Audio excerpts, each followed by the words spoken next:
As pastors, we desire to do all that we can to help equip you, our church family, to walk in gospel-centered unity.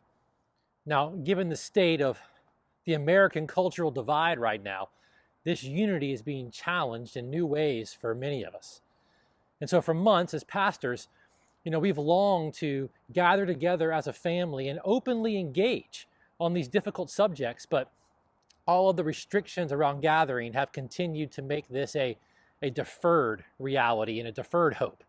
So after much prayer and consideration and time investment, we've created a video series for you. It's called Understanding the Times. And we've released the first 4 of what will be 7 videos. And so we want to invite you to go and watch them at your own pace.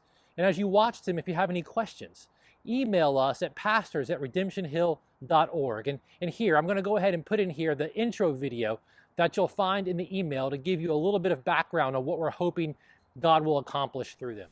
Hey, Redemption Hill family. Welcome to Understanding the Times, preserving gospel-centered unity in the midst of cultural division. 1 Chronicles 12:31 speaks of the clan of Issachar, who could understand their times, that they would know what Israel ought to do. You see, in this video series, it's the hope of your elders that God would help us all to come to a better understanding of the times that we are in, so that together we would know how God's people ought to live. We're going to start this journey today with a bit of history. In the first 2 videos of our series, we're going to consider a number of things that were done in our nation's history to intentionally disadvantage Black Americans. Now, we've chosen to start here because we believe that there's a very real benefit in doing so. And we're hoping that these sessions will not only help to cultivate a shared sense of history by looking at very real events and decisions that actually occurred, but we're also trusting that God in His grace will continue to work in us together in appropriate empathy for all who have suffered as a result of these actions and all of those who have inherited a generational legacy of hardship as a result. As you watch these videos and you have any questions about what you're learning, please send them to pastors@redemptionhill.com. And if you can remember, put Understanding the Times in the subject line. We're also going to be working on a plan to create some opportunity for Q&A, maybe over Zoom or whatever we can get to work the best. So as soon as we have details about that, we'll let you know. Redemption Hill family, we love you. And we pray that these videos will be a means that God uses to help us better understand our times and preserve a gospel-centered unity together in the midst of such present cultural division. See you later. All right. Now, November is also National Adoption Month. And recently here on the briefing, you got a chance to hear from Susan Zebley, who is the head of our foster and adoption care team here at Redemption Hill. And I'm just overwhelmed at the gospel passion that God has cultivated in this church for adoption and foster care. It's a tremendous evidence of His grace at work in our church family. And so today we want to remind you of another organization that we love and that we work with called Virginia's Kids Belong. Now, some of you may have been at events that we've hosted with Virginia Kids Belong. We love and believe in their mission to help every child in Virginia find permanency and belonging. Now, what I want you to do is I want you to go to their website where you can learn more about them. We'll put the link here on the video. But more importantly, when you go, you can have the opportunity to meet the girls and the boys in Virginia who do not currently have an identified adoptive placement and are currently in a foster or residential facility. They're going to remain there until a family is identified for them. Friends, the church is uniquely positioned by God to be a means of grace in this foster and adoption crisis.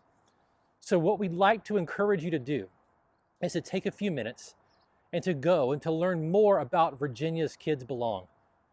Determine how you can pray for them. Take a little bit of time to look at the profiles of the girls and the boys in Virginia who do not yet have the welcoming and permanency of a family at this point, and pray for them. And then we want you to pray. Maybe pray that you'll be courageous enough to ask God if He may just be preparing you for such a time as this need.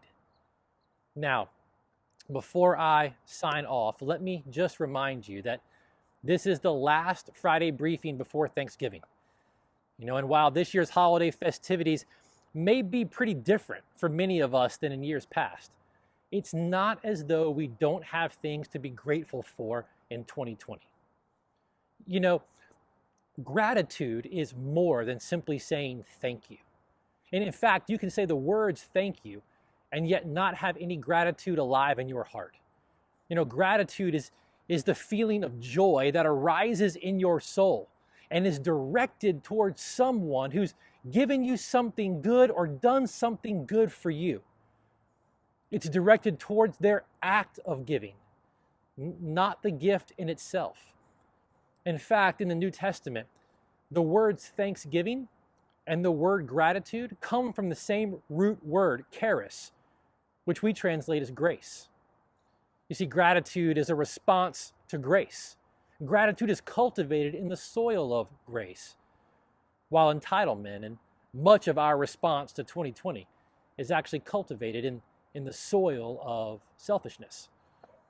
We have this tendency to overlook all that God is doing and all the evidences of His grace. And when we do that, our lives can become busy and our focus narrows down onto ourselves. And as we zero in on our own lives and our own passions, we miss what God is doing all over the place. And we tend to get critical and impatient and self-centered. We grumble and we complain, just like Israel did in the wilderness. All that we can notice is what isn't there and what seems to be missing amidst all the overwhelming displays of God's goodness. I think this is why I truly appreciate the rhythm of the feasts and celebrations that God ordained for Israel. Their annual calendar was ordered around very specific times when they would gather together as a people and celebrate and remember God's work. All the evidences of His grace at work in their lives. And so next week, you and I, we actually get a national holiday where we're asked to stop and intentionally consider what we have to give thanks for. And you and I can do it in particular, giving thanks to all the ways that God has continued to work. Family, God hasn't stopped working graciously in our lives during 2020. This year is simply requiring us to be more intentional about focusing our attention and becoming more intentional about spotting all the different evidences of His grace that are at work. So what we want you to do is take some time between now and Thanksgiving Thursday and consider all the ways that God has continued to show evidence of His grace at work in your life and around your life. Just amongst our church family, in the midst of the COVID pandemic, God has added new members to the church. God has given us new brothers and sisters through salvation. God has continued to provide for us a place where we're able to gather together on Sundays. We've seen multiple new marriages form. We've seen children being born, church planters being mentored, missionaries being prepped to go to Central Asia, people being baptized, and I could go on and on. So maybe between now and Thanksgiving Thursday, you could do a little time meditating on Psalm 136, a psalm of thanksgiving, a psalm that Israel would often recite together at some of the feasts that God had appointed. The psalm starts this way: give thanks to the Lord, for He is good, for His steadfast love endures forever. Give thanks to the God of gods, for His steadfast love endures forever. Give thanks to the Lord of lords, for His steadfast love endures forever. To Him who does alone great wonders, for His steadfast love endures forever. That psalm would then go on to recount from creation through the history of Israel all the evidences of God's grace in their life. And then it comes to a conclusion like this: it is He who remembered us in our low estate, for His steadfast love endures forever. It's He who rescued us from our foes, for His steadfast love endures forever. It's He who gives food to all flesh, for His steadfast love endures forever. give thanks to the God of heaven, for his steadfast love endures forever. Friends, we have much to be thankful for, even in 2020. God's steadfast love endures forever, and that includes this year. We're going to celebrate this steadfast love again this Sunday when we gather together. So, between now and then, take some time to prepare yourself by reading 1 Samuel chapter 24.